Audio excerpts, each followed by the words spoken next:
Hello there. This is the family doctor.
May's Drugstore.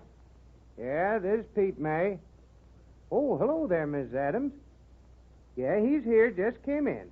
Doc Adams, your wife's on the phone for you. Oh, thanks, Pete. Yeah. Hello, Lou. No, I won't forget. I've got a note in my medicine bag, one in my small change pocket, and one inside my hat. All right, dear. I won't forget. Goodbye. Mrs. Adams thinks I'll always forget everything she asks me to do for her. Of course, I do. Just once in a while when I have something on my mind, like an operation or something like that, but... Wait a minute. Now, what was it she wanted this time? Let me see. Where's that note I left in my hat? What hat, Doc? Huh? What? Well, gosh to Friday. I must have left it over to the Rankins. You maybe got something on your mind this time, Doc, but it sure ain't your hat. Wait, now, here's another one of Lou's notes. Let's see. Note interest. She's right, as usual. I've got to pay my interest at the bank today, or Sam Windsor might foreclose on me. Say, if you wait a sec till I get my apron off, I'll run over to the bank with you. Got to get my deposit in before closing time. Go ahead, I'll wait. Say, Pete, what do you do with your customers while you're gone like this? Oh, just let 'em wait. All it says is how the ones that don't wait just probably want a postage stamp. Well, here I am. Let's go, Doc. Wait till I lock her up tight as a drum. Okay, I'm ready. You know, Pete, well...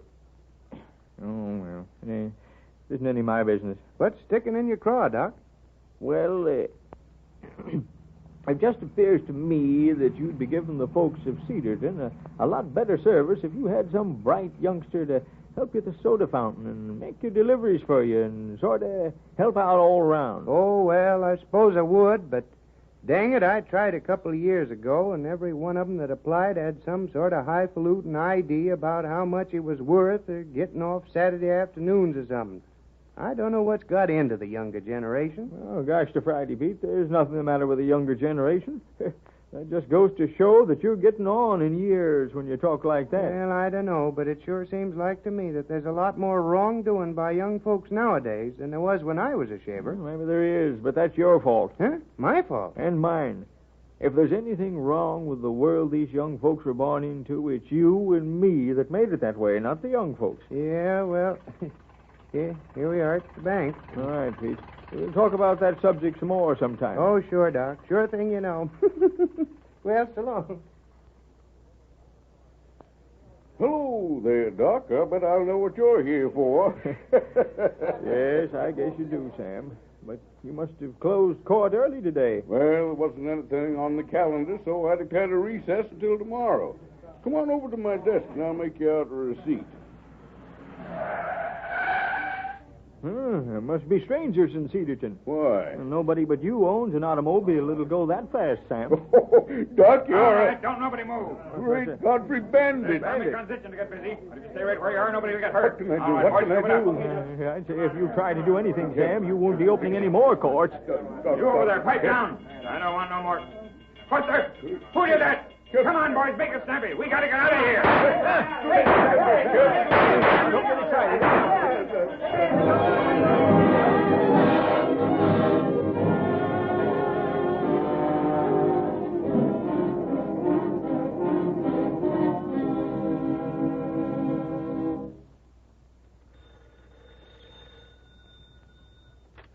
Hello, this is...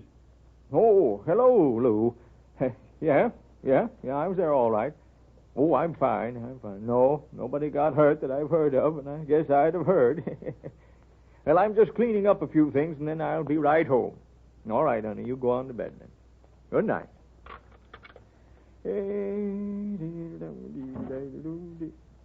Oh, hello there. Something I can do for you? Yeah.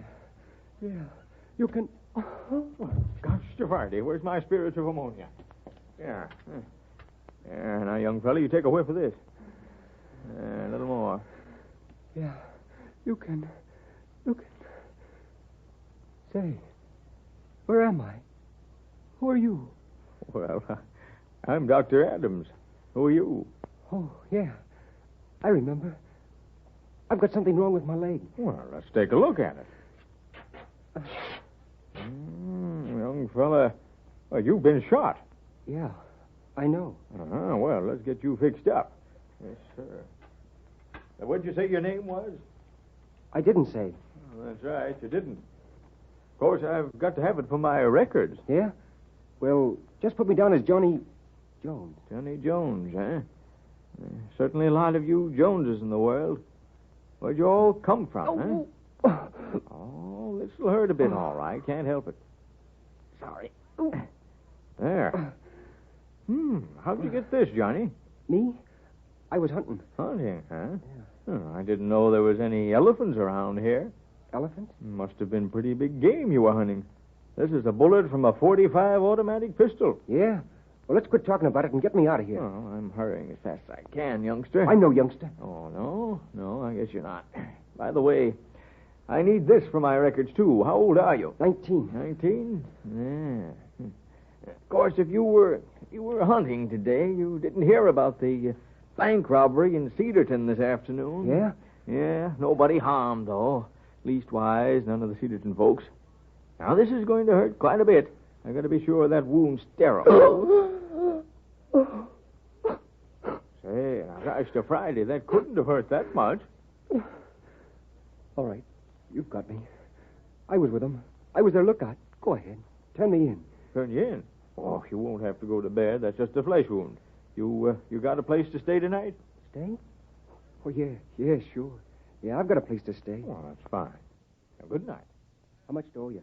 Oh, we've just called this an emergency. Good night, Johnny. Good night, Doc. Thanks.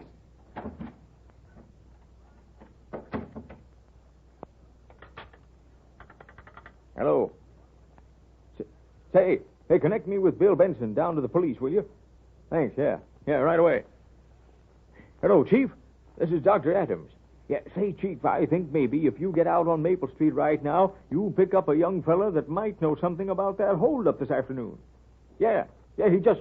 Yeah. Hello. Gosh, to Friday. I hope I'm doing right.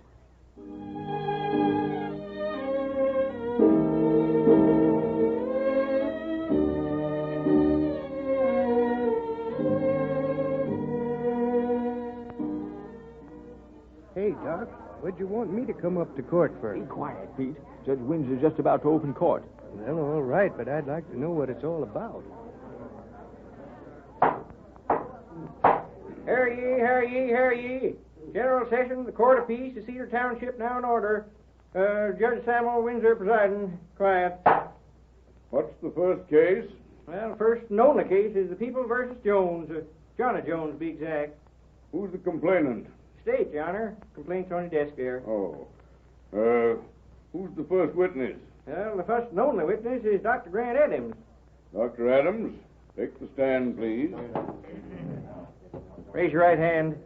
You swear in the cause now hearing to tell the truth, whole truth, nothing but the truth? I do.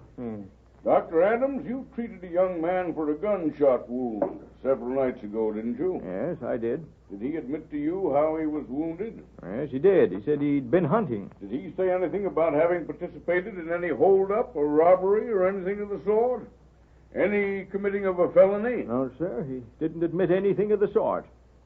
Is that all the testimony you have to offer? Yes, I guess that's all. That's all, Dr. Adams. Thank you. Is there any other witness to appear in this case? Case dismissed for lack of sufficient evidence. Court will recess till noon tomorrow at 10 o'clock. I'd like to see the former prisoner and the witness in my chambers at once. You better come in too, Pete May. That'll be all for now. Come on, Pete, quick. Come on, quit asking questions. Come on, Doc. Come in, Pete. Shut the door. Well, Doc, have you got anything more to say? Oh, well, I've got a little story I'd like to tell. Seems like about 19 or 20 years ago, I was called over to Dunlap County. A young wife was just about to have a baby. Her name was Kemp, Martha Kemp. Her father's name was Ben. It was a fine youngster. They named him Johnny. I haven't heard about this little family for about 5 years, but I did hear then that the mother had died and the young father was killed in a landslide when he was working some sort of mine over near Dunlap. Nobody seemed to know anything about the youngster, except he'd gone to the city. Funny how young folks change, isn't it? Well, I guess that's all. Doc, is that the truth? That's the truth, Johnny. How'd you know? Here's your wallet, Johnny. You dropped it when you fell into my office a few nights ago. Gee, thanks. Say, by the way, Pete, you were telling me you were thinking of hiring some bright youngster to work in your store, weren't you? That's right, Doc. Well, what do you think of Johnny here? I think he'd be first rate. Yeah, I think so, too. Say, Sam, I never did get that receipt for my interest. We had a sort of an interruption the other day. Can you give it to me now? Sure, Doc. Come along. Gee, Pete, ain't he swell? Yeah, Johnny, he's swell.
This is the family doctor. I'll be in to see you again right soon. Goodbye.